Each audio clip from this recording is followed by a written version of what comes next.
Salut et bienvenue dans cette vidéo numéro 3 où je vous propose d'installer Django sur Windows. La dernière fois, nous avons vu comment installer Django sous une distribution Linux. Ok. Et la procédure est la même. Dans un premier temps, nous allons déjà créer un espace virtuel de développement. Et j'ai dit dans la dernière vidéo qu'on crée un espace virtuel de développement parce que si nous sommes amenés un jour à installer plusieurs versions de Django sur notre système, installer Django directement dans le système n'est pas une bonne idée. Il est préférable de créer à chaque version de Django, créer son espace virtuel de développement. Là, nous pourrons installer plusieurs versions de Django et nous pourrons par la suite utiliser plusieurs versions de Django par rapport au projet dont on veut développer. Ok. Et pour créer un espace virtuel de développement, nous allons le faire à travers le module VINF.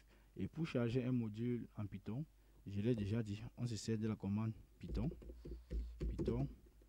-m qui veut dire le drapeau -m signifie est là pour charger.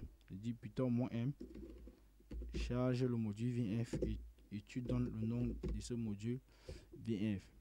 Ok, je dis donc depuis Python, la commande dit depuis Python, charge-moi le module VINF. Une fois le module VINF chargé, donne le nom VINF au-dessus que tu dois créer. Lorsque vous tapez entrée, si vous regardez, si on liste le répertoire courant pour regarder pour lister le répertoire courant sur Windows, on utilise la commande dir. Si tape entrée, vous allez voir VINF. Et puisque VINF a été créé, pour l'utiliser, on doit d'abord l'activer. On peut l'activer de deux manières. Ok. J'ai fait VINF script et fait activate. Ok. Pour être sûr que l'environnement virtuel a été activé, vous allez voir le nom que vous avez donné à votre environnement virtuel affiché entre parenthèses là. Ou bien on peut aussi l'activer en allant dans le répertoire, en allant dans VINF, cd change directory. J'ai dit VINF script. Une fois là-bas, j'ai listé les dossiers installés. Je vois donc, il y a la commande activate ou activer.bat. Ça, c'est la même chose. Si je fais activate, mon espace virtuel de développement est activé. Et pour le désactiver, tape seulement deactivate.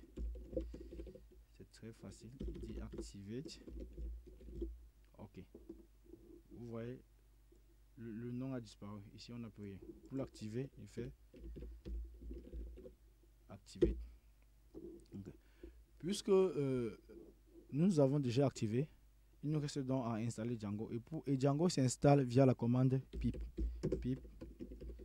install Django. Ok.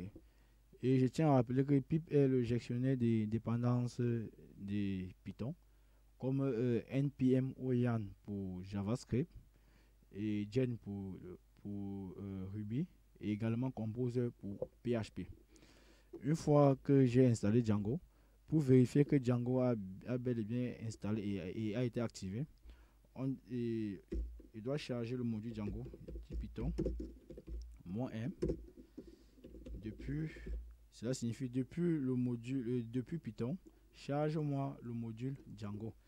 Et une fois le module chargé, affiche-moi sa version. Sa version avec V. Ok, la version de Django qui est installée sur mon système est la version 2.2.4. Maintenant que j'ai pu installer Django, il me reste donc à créer mon projet. Et créer un projet avec Django est très simple. Je dois taper la commande Django admin start project. Je donne un nom à mon projet. Le nom que je veux donner à mon projet, c'est block. Il dit, j'utilise la commande Django admin start project et je donne le nom à mon projet qui est block. Si je tape entrer, je patiente.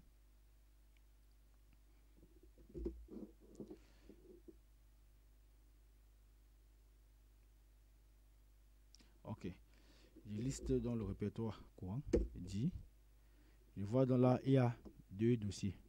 Le premier est bloc, qui est le projet que je viens de créer, et le deuxième est mon espace virtuel de développement. Okay. Je me rends donc dans le dossier bloc, ici dit blockchain directory bloc. Une fois dans le bloc, je liste encore les dossiers, le répertoire. J'ai la bloc et j'ai manage.py. Voilà, on revient à Python. Manage.py. .py, c'est l'extension que portent les fichiers Python. Ok, pour démarrer dans mon serveur Python, il doit me servir de la commande Python manage.py. C'est à partir de ce module, de ce fichier que je dois exécuter plusieurs commandes. Non. Python manage.py run server. Run server.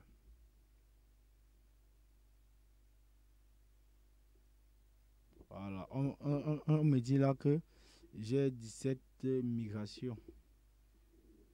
Si je veux que mon projet marche normalement, je dois les appliquer. Là, on ne va pas encore s'intéresser aux migrations.